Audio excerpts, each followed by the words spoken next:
And today, as we know, the topic for discussion is developing mutual interest in marriage. I repeat, developing mutual interest in marriage. So when I say developing, so apparently it's not a one-off business. It is continuous things. So in marriage, you have to continue to develop that mutual interest in marriage.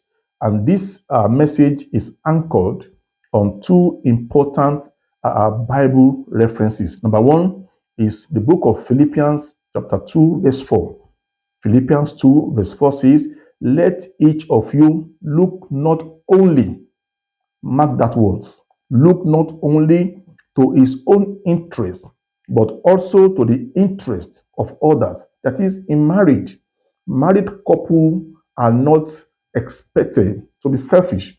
You must not only look for what makes you happy or what interests you alone, but rather you must also look out for the interest of others.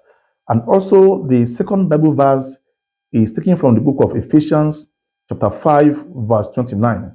Ephesians 5:29 says, no one hates his own body, but feeds and cares for it, just as Christ cares for the church. So I'm yet to see uh, any person that hates his body.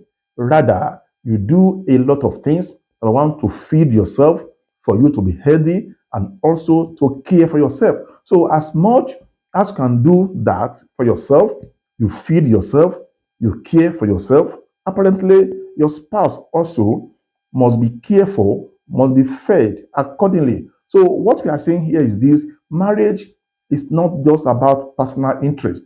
So in marriage, brethren, selfishness or perhaps self-ambition must give way, to mutual interest, things that have common, things of common goal, things of common interest, or perhaps things that will benefit the two, couple now, perhaps the husband and the wife.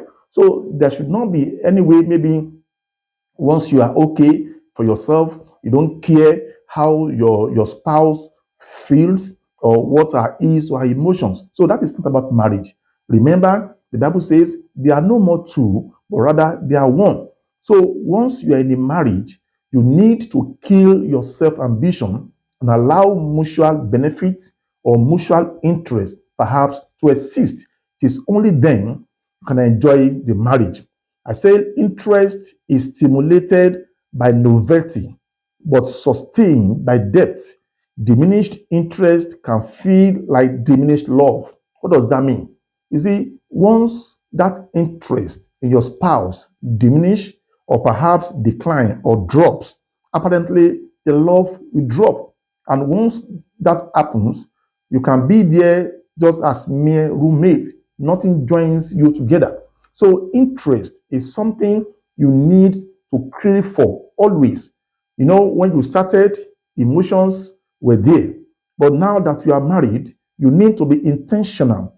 You have to be deliberate to make the marriage to work, not for you to just look out for anything in marriage that will benefit you. Like today, we have people they call gold digger, just go there perhaps because of a materialism or perhaps because of properties and all that. No, that is not what we call marriage. Marriage is about developing mutual interest.